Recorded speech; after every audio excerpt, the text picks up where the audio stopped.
चाहे अतुल सुभाष का मामला हो, चाहे पुनीत अरोड़ा का मामला हो, या कल परसों में आई एक और वीडियो उदयराज मिश्रा का मामला हो, जिसमें वीडियोस आई हैं बकायदा और लोगों ने मैट्रिमोनियल डिस्प्यूट से परेशान होकर सुसाइड करी है।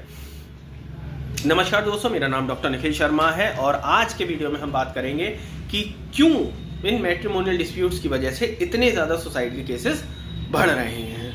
देखिए, सुसाइड हमेशा से होती थी इस तरह के केसेस में, लेकिन बस अब ये है कि सोशल मीडिया का एक्सपोजर बहुत ज़्यादा बन गया है, जिसकी वजह से ये खबरें हमारे पास आ रही हैं। अगर हम केवल अब आप वो हटा दीजिए, कानूनी पहलू हटा दीजिए, अगर हम केवल उस मानसिकता की, उस साइकोलॉजी की बात करें कि आखिर क्यों एक आदमी को, एक पुरुष को ऐसा कदम उठाने के लिए मजबूर होना पड़ रहा है। देखिए, इसमें कई स्टेजेस आते हैं। जब भी मैट्रिमोनियल डिस्प्यूट होता है उसमें कई स्टेजेस आते हैं जहां पे आदमी का मेंटल ब्रेकडाउन होता है और वो इस प्रकार के कदम उठाता है।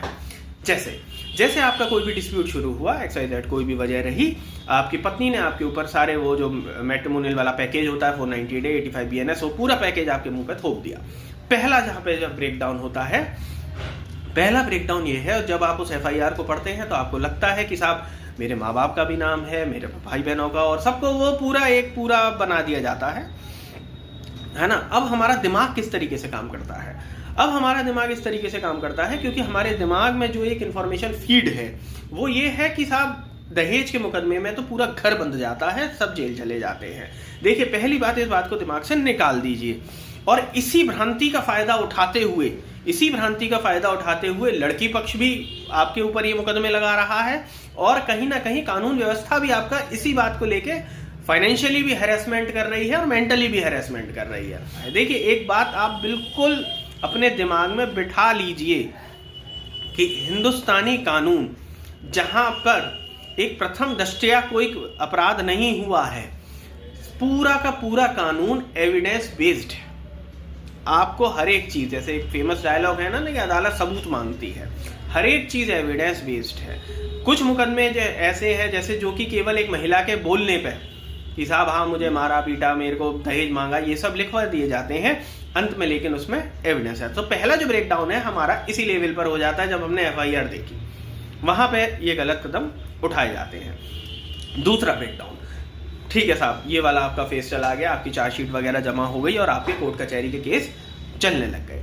अब जो इनिशियल जैसे अतुल सुभाष केस में भी था, वो क्या था कि अब आप ये देख रहे हैं कि आपको बार बार कोर्ट कचहरी के चक्कर लगाने पड़ रहे हैं, आपके माँ बाप को चक्कर लगाने पड़ रहे हैं, आपके पूरे लिटिगेशन एक्सपेंसेस हो रहे हैं, आप दूसरे शहर से ट्रैवल कर रहे हैं तो आपका अपना खर्चा हो रहा है, आप नौकरी से छुट्टी लेके आ रहे हैं। ये सारी मेंटल टेंशन आपको ये गलत कदम उठाने पर मजबूर कर देती है।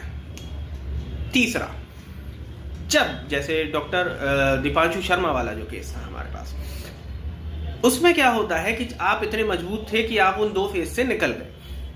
तीसरा फेज कौन सा है?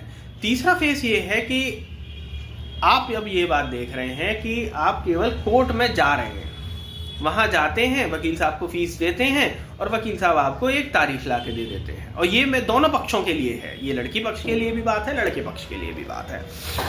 कुछ हो ही नहीं रहा। आप जहां 1 साल पहले, 2 साल पहले, 5 साल पहले खड़े थे, आज भी आप वहीं खड़े हैं।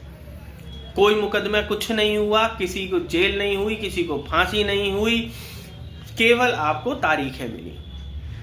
अब उसमें क्या होता है कि लड़की पक्ष पे क्या प्रेशर आता है? लड़की पक्ष जिसने ये सोच के आपके ऊपर ये सारे मुकदमे करे थे कि साहब ये लड़का डर जाएगा, ये आपको बिल्कुल अभी घुटनों पे आ जाएगा, हम सारी मांगे मनवा लेंगे, इसका सारा पैसा हड़प लेंगे, इसको अपने घर से अलग कर देंगे। 90% केसेस में केवल इसी को लेकर ही यही इंटेंशन रहती है और कोई इंटेंशन नहीं होती है।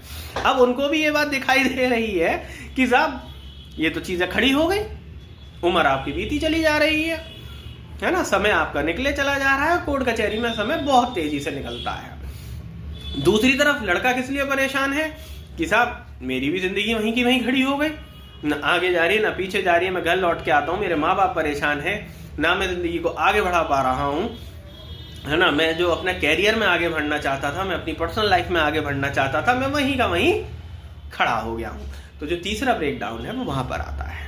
एक और ब्रेकडाउन, वो ब्रेकडाउन तो नहीं कहेंगे, लेकिन आपको जो उकसाया जाता है वो उकसाया कहाँ जाता है। जैसे बहुत से केसेस में मैंने ये भी देखा कि जब भी इस तरीके के केस मैट्रिमोनियल डिस्प्यूटेड शुरू होते हैं तो लड़के की तरफ से अप्रोच करी जाती है, हर तरीके से अप्रोच करी जाती है अपनी पत्नी की तरफ, अपनी ससुराल की तरफ कि नहीं साहब मामले को निपटाओ। उस समय ससुराल पक्ष क्या सोच रहा होता है? ससुराल पक्ष ये सोच रहा होता है कि क्योंकि हमने FIR करा दी है, उसके डर से ये भागा भागा आ रहा है, समझे? तो वहां पे कई बार ये डायलॉग होता है, अभी तो हम देखेंगे, अभी तो हम सोचेंगे, है ना? यही होता है 90% केसेस में, यही होता है। अब क्या होता है कि आप अपनी पत्नी से, अपने ससुर से या उसके घर में आप बात करने की कोशिश करते हैं। आप बात करते हैं, नहीं साहब निपटाओ, मेरा मामला निपटाओ, मुझे माफी मांगनी पड़े, मुझे कुछ भी करना पड़े, लेकिन मेरा मामला निपटाओ। दूसरा पक्ष, क्योंकि मामला गर्म होता है, बिल्कुल गर्म तवा है उस समय पर, दूसरा पक्ष केवल इसी दिमाग में ज्यादा शाना बन के वो यही बैठा होता है कि साहब अभी हम नहीं निपटाएंगे, है ना, अभी हम देखेंगे, और मुकदमे तो हमने करा ही दिए हैं, है ना। वहां पे जो ब्रेक डाउन आता है, वहां क्या होता है, जितना ज्यादा आप अपनी पत्नी से बात कर रहे हैं या उसके रिश्तेदारों से घर में उसके बात कर रहे हैं, वहां पे कहीं ना कहीं जब वो अपनी डिमांड्स रखते हैं, जब वो आपसे या तो पैसे की डिमांड, 90% केसेस में वो पैसे की डिमांड करेंगे, आपसे डिमांड करेंगे कि आप अपने मम्मी पापा को छोड़ दो, हमारी लड़की के लिए घर ले लो, ये ले लो, या आपको फुल हैरेस करेंगे कि तुम्हारे पे पैसा कितना है, क्या है। वहां पे वो लोग अनइंटेंशनली एक ह्यूमन ब्रेन को एक ट्रिगर मैसेज देते हैं। वो एक ट्रिगर मैसेज दिया जाता है कि भैया मर जा, सीधी बात, है ना। तो वो वाला जो ब्रेक डाउन है वो एक अपने आप में बहुत टिपिकल है समझने में, क्योंकि लड़के को ये लगता है कि एक तरफ तो वो बचाने की कोशिश कर रहा है चीजों को, और दूसरी तरफ उसके हाथ से चीजें बिखरती चली जा रही हैं। तो उस पॉइंट पे जो ब्रेक डाउन होता है वो अपने आप में एक खतरनाक ब्रेक डाउन है। तो बहरहाल इस पूरे वीडियो का जो मैसेज था वो यही था, आपके पत्नी से लड़ाई हुई है, आपका कोई भी मैट्रिमोनियल डिस्प्यूट शुरू हुआ है, अभी इनिशियल स्टेज में है।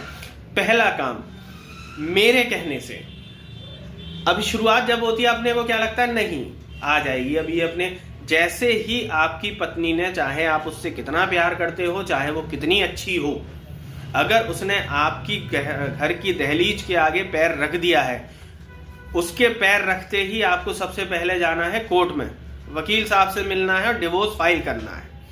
उस स्टेज पे किसी का दिमाग इतना नहीं चलता, और मैं कहूंगा भी अगर किसी से डिवोर्स फाइल कर दे तो कहेगा नहीं साहब अभी हम निपटा रहे हैं। अबे कुछ नहीं निपटा रहे हो तुम, समझ रहे हो।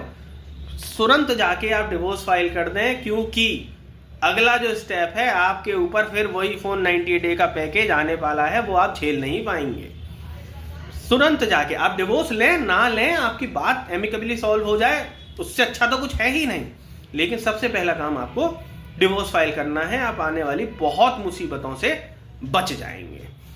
दूसरा काम आपको यह करना है कि एक हिंदू मैरिज एक्ट की किताब आती है, किसी भी बुक सेलर पे मिल जाएगी, हिंदी में भी है, इंग्लिश में भी है, वो लेकर आइए, उसे पढ़िए।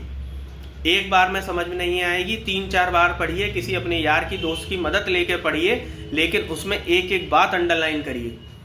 केवल और केवल जो कानूनी प्रक्रिया चल रही है, जो आप कही सुनी बातें हैं, उन पर भरोसा नहीं करिए। अगर आप बस ये केवल दो स्टेप फॉलो कर लेंगे, आप यकीन मानिए कम से कम आप यतुल सुभाष या ये उदयराज मिश्रा या ये पुनीत अरोड़ा नहीं बनेंगे।